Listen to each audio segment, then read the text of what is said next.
Welcome to the Masterclass Pordenone 2020. I'm Günter Buchwald. I'm one of the piano players for the silent films, and I'm joined by Stephen Horne and Frank Bockius. Welcome. Hello.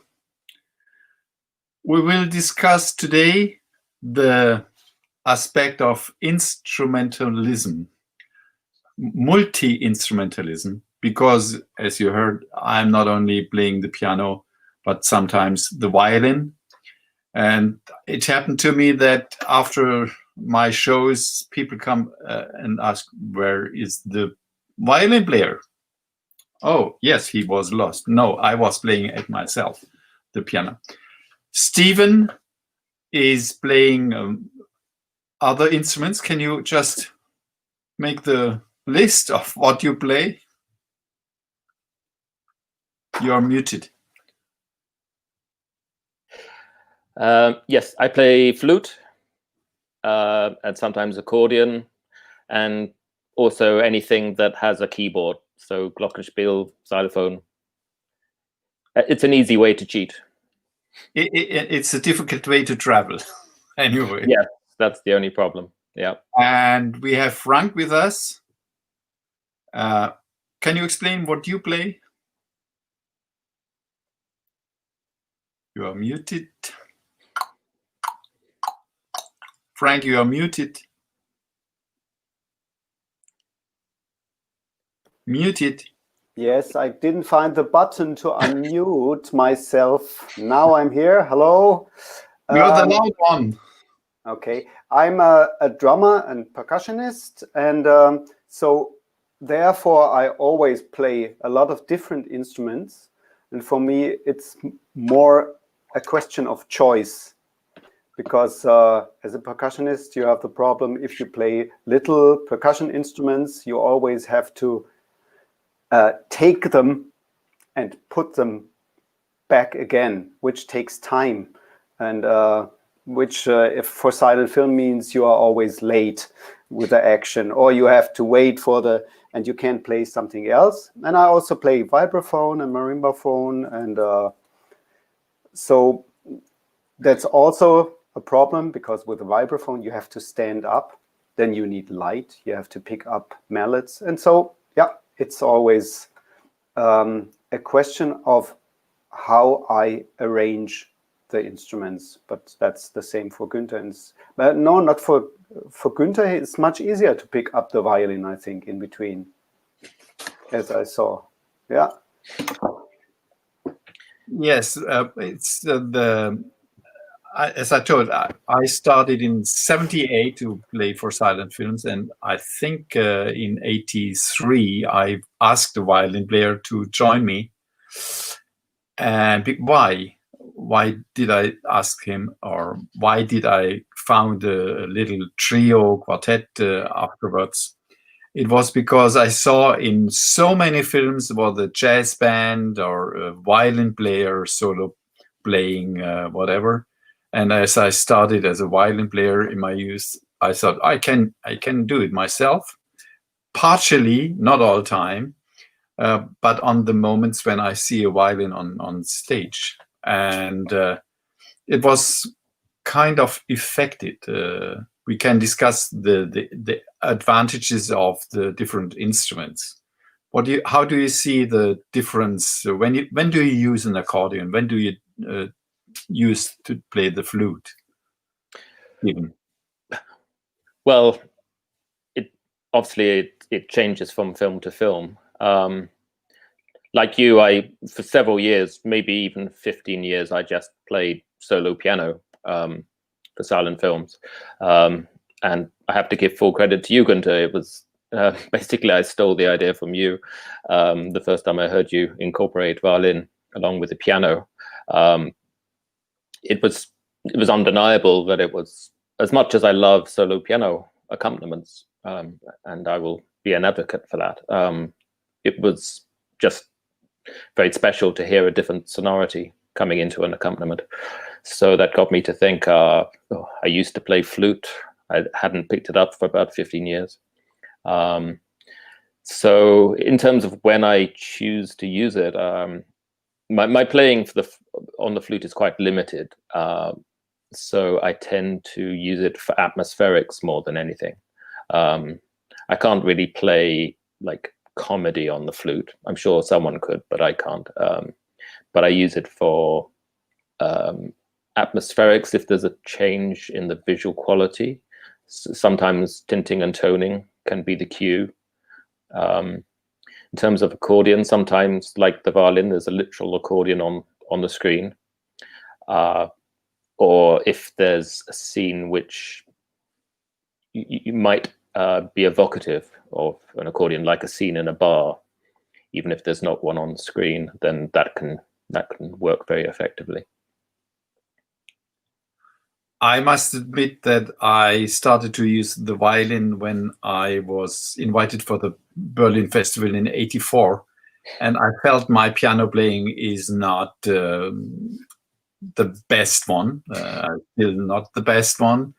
And I took the violin just in case. And then it happened, I had to play for a movie called Die Prinzessin und der Geiger, The Princess and the Violin Player. And it was Ernst Deutsch playing the violinist. And I discovered he's playing it was a Bruch violin concerto.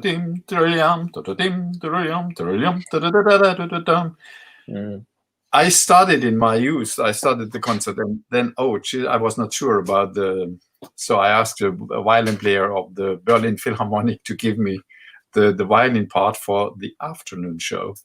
Anyway, but that I think what I experienced a lot when I listened to other piano players.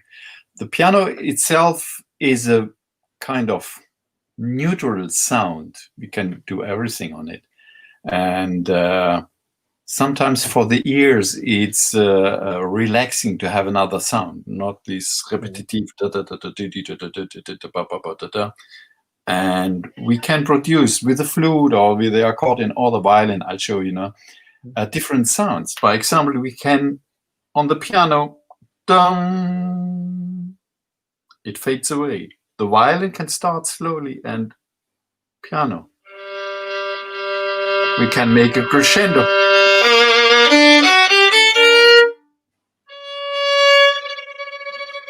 And we can keep a note very long, make tensions, dynamics.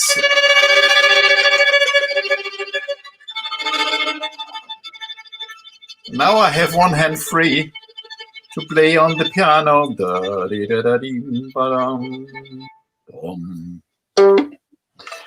Like this. And this gives us more possibilities to change. Also, the music, the style of the music, the dynamic, the atmosphere, but also for the public to change the sound. And that's why I think it's also important. There are some points which we have to respect using other instruments or solo instruments. I think the question of a pause, of not playing all time together. What do you think, Stephen? Sorry, in an ensemble or as a soloist? As a soloist, well maybe we start talking about soloist and then the interplay. Yeah, I agree. I think there's a danger when you're a solo pianist. You have 10 fingers, each of which can play a note. And particularly sometimes in a performance, if you haven't seen the film before or you're slightly hyped up, the temptation just to play all the time as many notes as possible is one that anyone can slip into. I certainly have.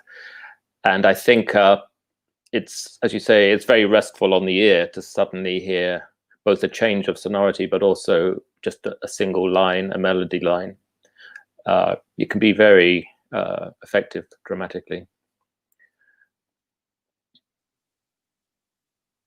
And I think there's one more aspect to this.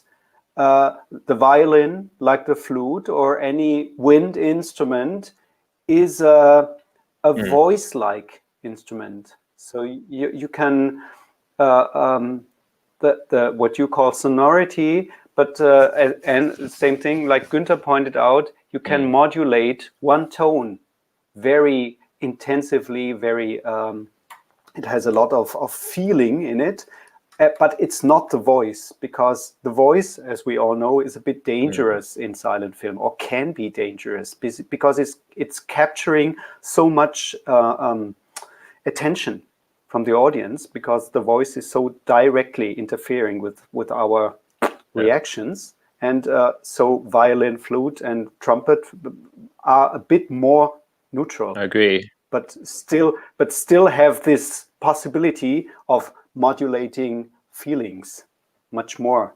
Yeah. Maybe. It's obviously a wind instrument. The notes are literally being produced by human breath.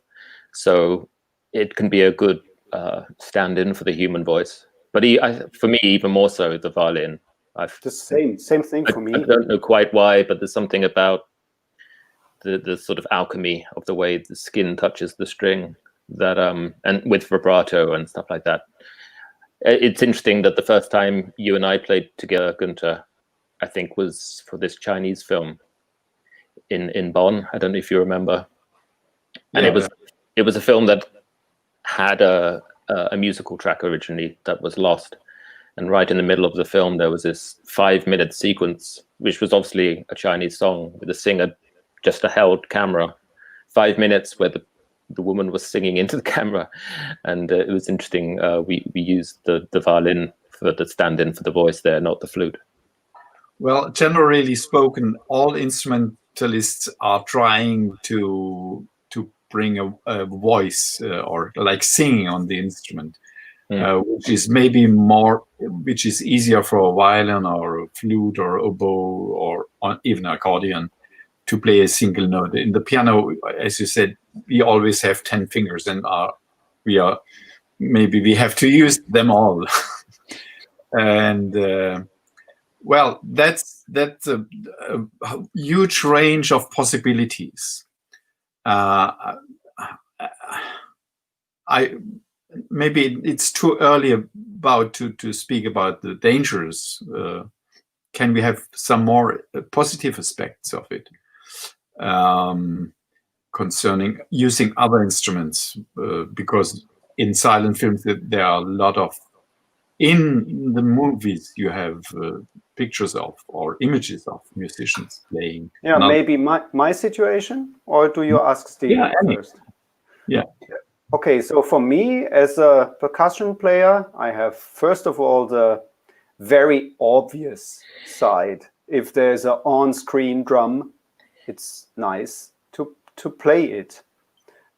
Even if it's not the perfect matching sound, which means maybe it's a folkloric drum, which sounds a bit different. It's important to have a drum at first, or a tambourine, or whatever. If there is castanet playing, it's nice to have castanets. But even if it's a Spanish atmosphere, it's nice to have castanets, even if they are not shown, or a tambourine. Or for special atmospheres, what we used, Steven likes to use a concert bass drum. The big one, yeah, which is very effective because it has these dramatic low frequencies, or gongs sometimes, and you are using the Chinese, the singing bowls, same thing. Yeah. In my case, as I said, it's very interesting sometimes to have special effects, but I have to plan them. Yeah. That's a problem. You didn't want to speak about problems, Günter, but for me, this is later on. It is one. Yeah. No, I remember. Have you been speaking about the Storm over Asia? There used to be many percussion instruments, different. That's interesting. I met Schmidt Bölke, his first name I forgot. He was in the silent area director of or conductor of an orchestra in Berlin, and later became the director and conductor of Munich Film Orchestra and Bavarian Orchestra. And he was in his 80s when I met him, and he had to play for Stone over Asia in the 1920s. And he said he was lucky to have listened to a Mongolian or Tibetan ensemble when there was a world exposition in Berlin or somewhere in Paris. And he had the sound of this instrument in his ear, and he composed his music for Storm over Asia, just to represent what you see on the screen, and you imagine the kind of folklore to be more or less authentic. That's interesting. That's also a kind of orchestration. Now let's speak about the problems of playing together now, because I don't play the violin the whole time when I play the piano. It's not possible. And you, Stephen, you cannot play the accordion and the piano all the time. You make your choice. When do I play the accordion, and so on. When Frank is with us, it's different because he is on his own. He can play all the time. I can play all the time with the piano or switch over to the violin. It's when you become not only multi-instrumentalist, but multi-instrumentalist as a group playing together. We can discuss the advantages and also the dangers of this formula of music. Could I say one more thing about please the solo? Because there is a danger there, which isn't so present when there's more than one musician. If there's a single musician playing more than one instrument, there is, I think, a danger that the audience could be taken out of the film. If they know there are two musicians there and they hear two instruments, they're going to think that in some way they've shared the instruments. But I do think there is that moment where I change from the piano to the accordion or the flute, where I can almost feel the audience for just a second being pulled out of the film. They're going, "Oh, how is he doing that? How is that technically possible?" Which I guess is a danger. But I think you can then sort of, if the audience has that moment where they're saying, "Why has the musician chosen to change the instrument at that point?" and you've done it for a good enough reason, hopefully they'll then instinctively go, that's why, and then they'll be pulled back into the film. So it's sort of it's a very fluid thing, and probably it goes on in just a matter of a couple of seconds. But there's a danger there, so you have to make your choices. You have to do it with a certain kind of taste, I guess. Yes, but I think it's less a problem, because that's an interesting moment, because normally public is fixed on the movie and takes music and the movie in one thing. And just in the experience of silent film, live accompaniment, there's a moment there, you say distracted, but maybe they're attentive. There is live music going on. Can be a positive aspect. Well, I agree, I think, and also, I don't think there's anything wrong with the occasional moment of showmanship. If you have a cinema organ, you expect it to use all the bells and whistles. And in general, I think we all agree that the music should be discreet and support the film. But just occasionally, I think there's nothing wrong with the audience being reminded that this is a live performance. No, I don't think so. That was, by the way, my entrance into the field of film music. I was with my girlfriend in, let me recall, it was in 1976. We sat in the Lost Honor of Katharina Blum. And I was listening to the music because there was the composer mentioned Hans-Werner Henze. And I said, I listened to the music, and it was great music for this movie. Outside, we stand after the movie. We talked about the film, and I said, oh, by the way, the music was great. And she looked at me and said, there was music with it? And later on, I studied about the semiotics of silent film music. I've studied some critics or reviews from the 1920s. And there was one quote, I cannot witness if there was music or not. I don't remember, because everybody was so in the movie, he did not recognize there was music. But it depends on the people listening to the movie. Anyway, it's a balance you have to find. Between, changing the sound, or does it disturb the public or not? Yeah. But in general, I think it's less a problem. How about you, Frank? Because a drum is loud. That's a prejudice. No, in fact it is. So I have to find ways. No, other way. That's why I like to play for silent film, because I stopped playing loud music years ago, because for my ears I have trouble.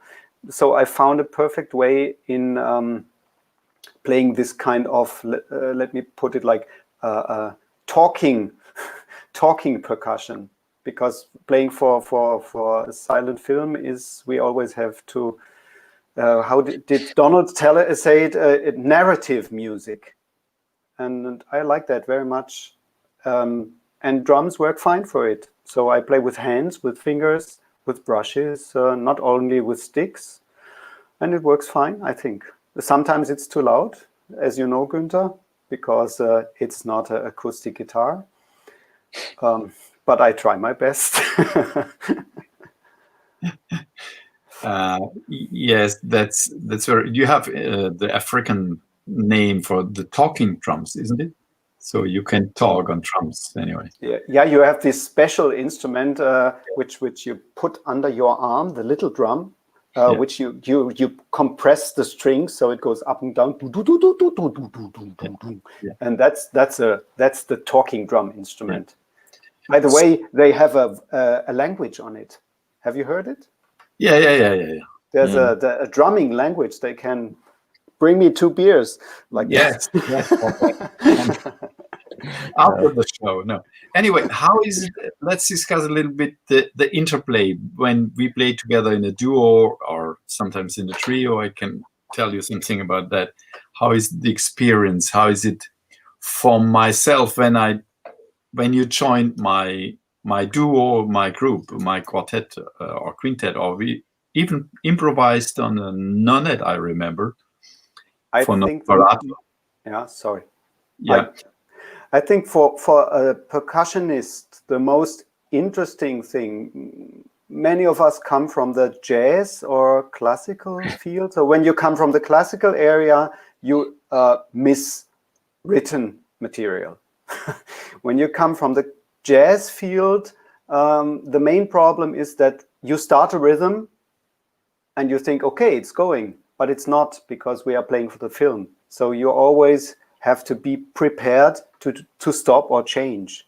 And that's, I think, the biggest lesson I had to learn. Because when you stay with the rhythm, you mostly overrun the scenes or the action or the atmosphere. So the interplay, it comes back to the main thing in music. Listening is the key, as always. Yes, I remember when I started in the trio, and I had a saxophone player and a double bass player.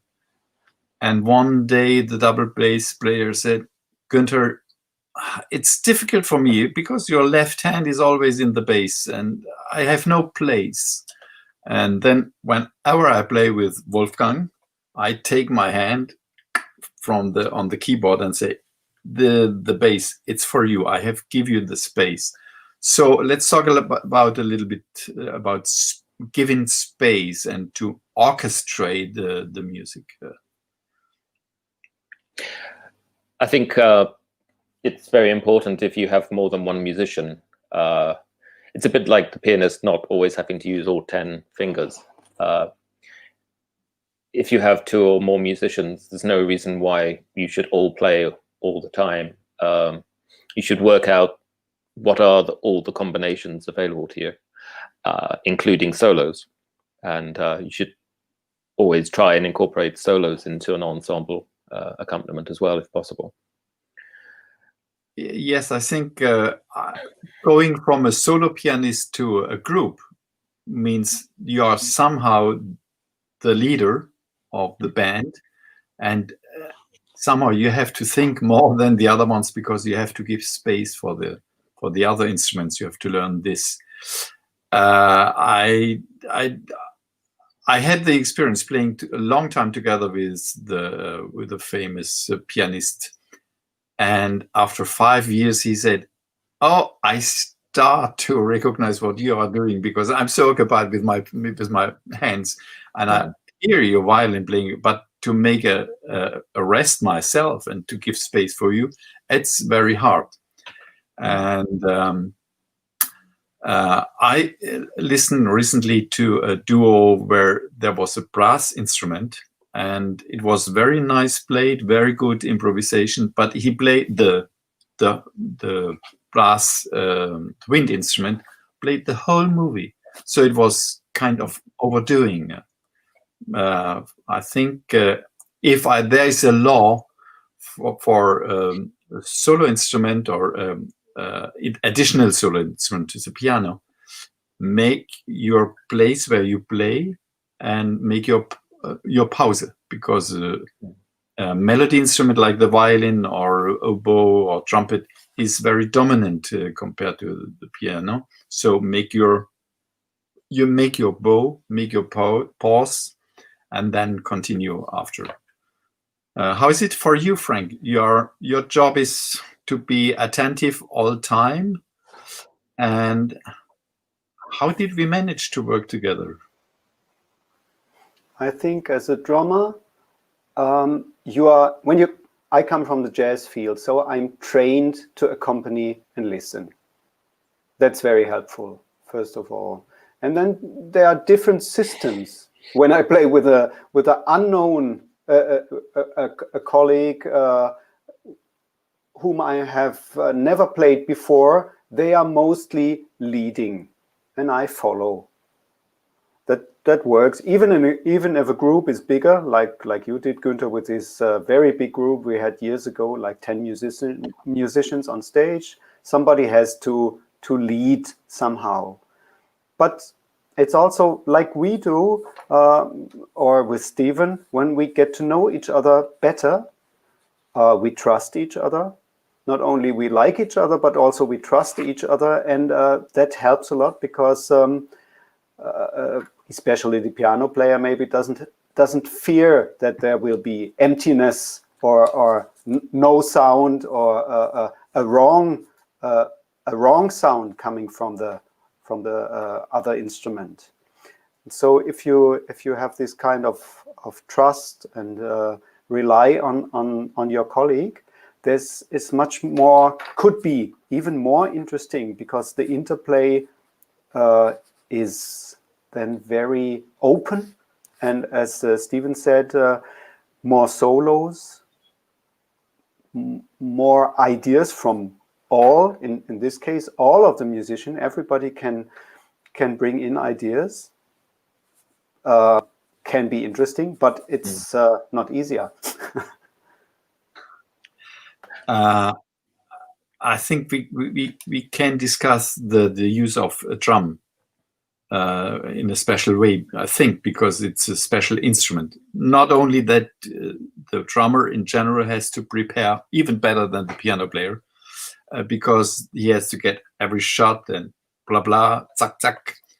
So I know you are preparing this also, not only seeing the film and to know when to shoot, or also to look which instrument I prepare for the travel when we have a certain instrument.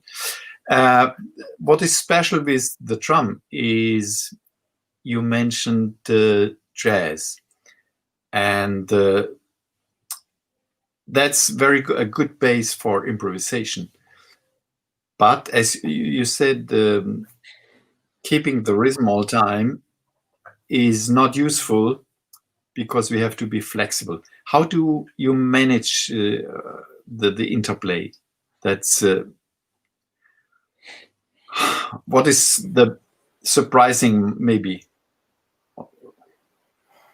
In fact, I don't know. I don't know how I do it. I think it's because of the way how I learned to play.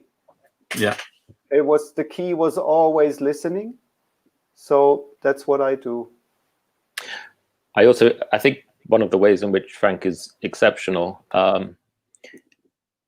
is, to me, he's almost like another piano player, in that I'm aware that he's interpreting the film. He's not just playing rhythmically or even supporting the piano. I can feel interpretation going on to one side of me, which is quite unusual, I think. We had quite an interesting experience last year, I think, where we accompanied the German film Sylvester in Bologna. And usually, the piano tends to be the leading instrument because it's the harmonic. It's providing the bulk of the harmony. But this film, I think Frank had initially been booked to accompany the film solo, but he wanted me to join him to have a bit of support. But we kind of made the decision in that film that Frank would lead.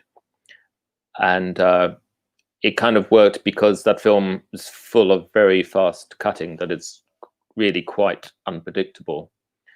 And you wouldn't even want to catch every single cut because it would be very disconcerting.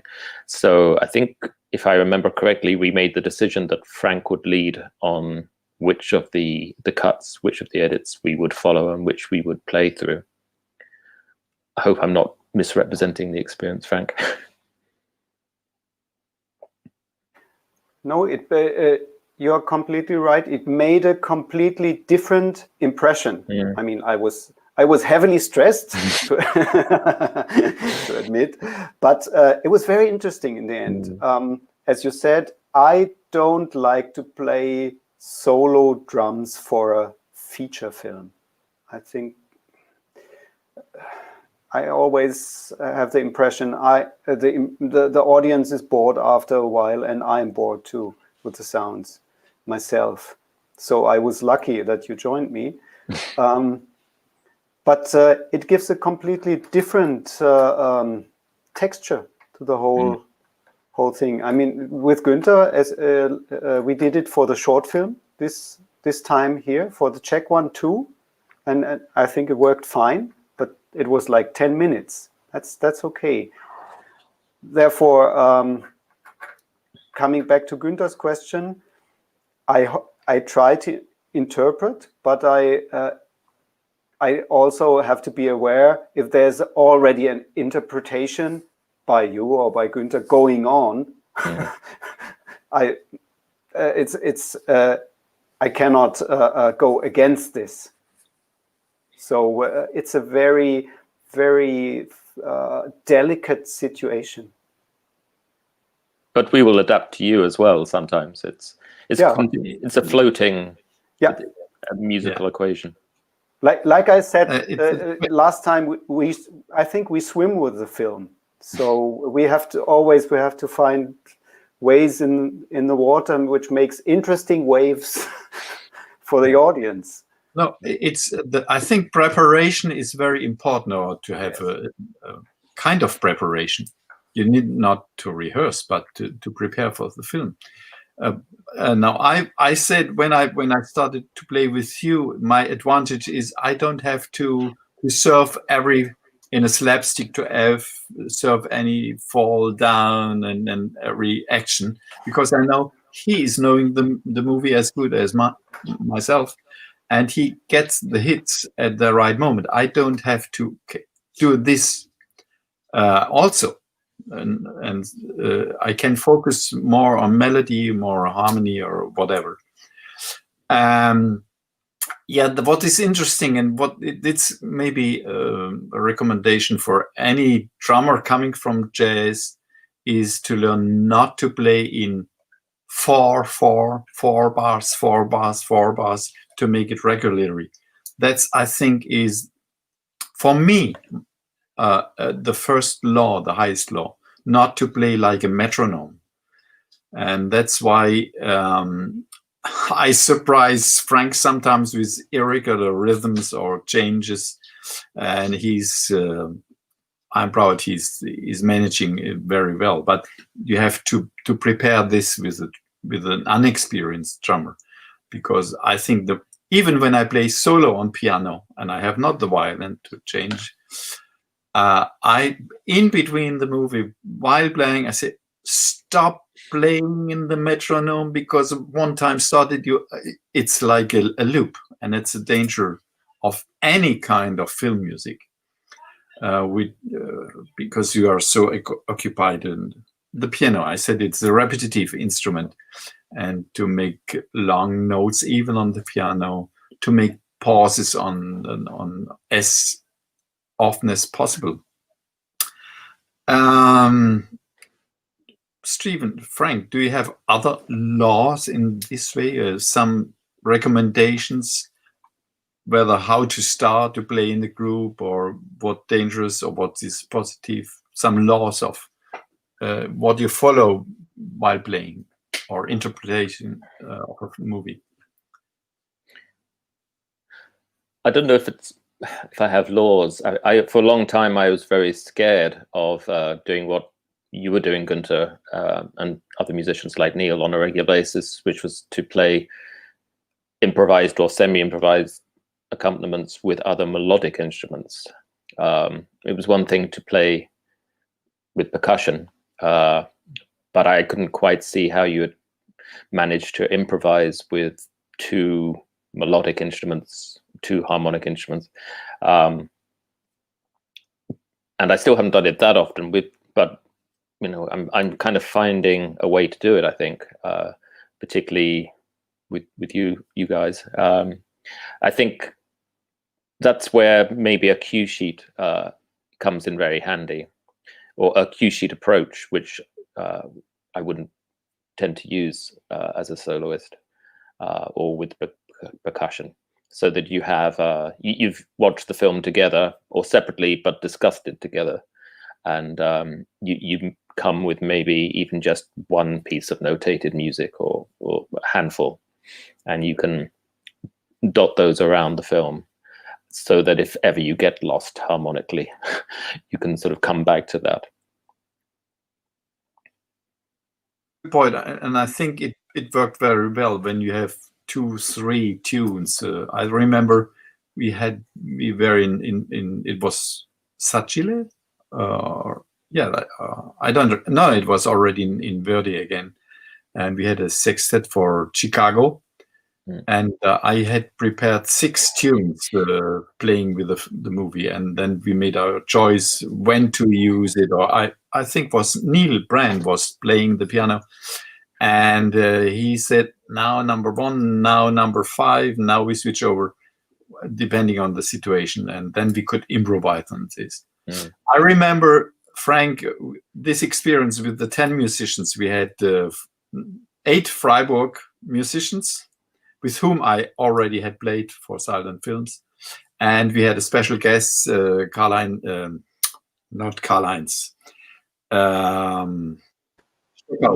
Stockhausen on trumpet, and he came in the afternoon, and we did not rehearse at all. It was for Nosferatu. And the only thing I prepared is to make a list with colors. And I said, we start with 3 instruments. Marcus as a soloist and the star, featuring the star.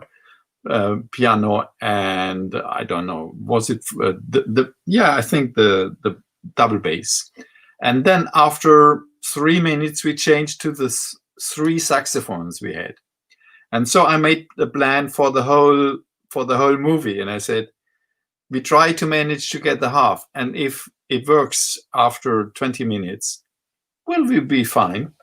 And so we know it will work. We were sure. And that made the musicians who never played together in Formula, that was the first and only time.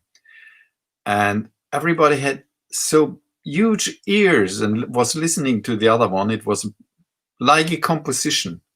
And it was a huge success. And also even the review in the newspaper was fantastic. But it was this atmosphere among the musicians to be attentive, to listen to the other one, and to know quite sure about the movie, how it works.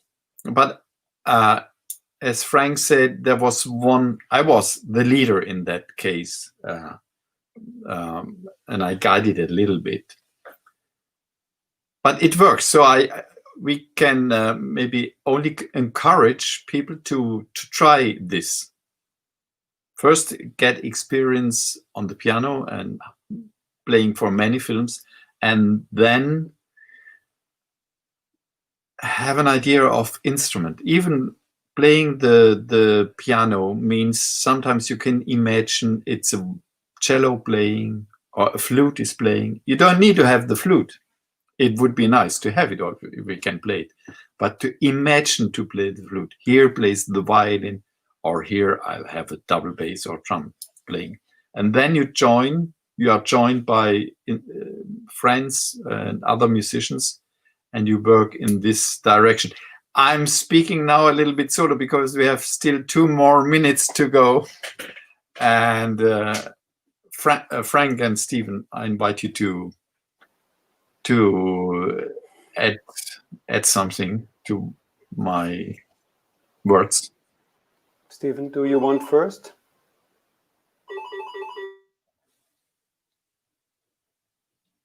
Sorry. The word listening is perhaps the all-important one. If you're not playing from a fully notated score and you have limited time to prepare, then you just have to be a really good listener and listen to the other musicians. And also don't be afraid of dropping out as well and allowing the other musicians to go off solo. If you're having a moment when it's not working harmonically together, then it can be very effective anyway.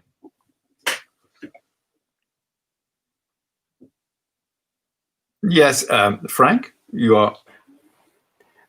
My phone was calling and Marco muted me nicely. Thank you. I don't have real laws, as you said. No. What was the word? What I try to stay with. Yeah. For me, always main thing is listening. Second is to watch the film, to talk about the film, talk about the structure. Maybe about tunes, maybe about style. And sometimes you have to accept you can't match. As a drummer, especially, we had this case last year. I had to play for a film from India, and I was struggling like hell to find a sound to like Indian drums, and it was not possible. So in the end, I had to accept what I prepared. And I asked people in the audience, and they didn't care about it. We are now reaching 45. I've prepared a lot of stuff. I will prepare for next year's masterclass. I'll just show you. That's my score for a Japanese film with 12, 13 piece orchestra what you see is pause, pause, pause, only one instrument playing. So it's all about the multi-instrumentalist. It's all about orchestration and pause and to listen to other ones. And I thank you, Stephen, Frank, for joining our masterclass, the last one for this year. See you next year in Pordenone live. Yes. And hopefully, yes. Hopefully. Okay. Thank you. Bye. Okay. Ciao.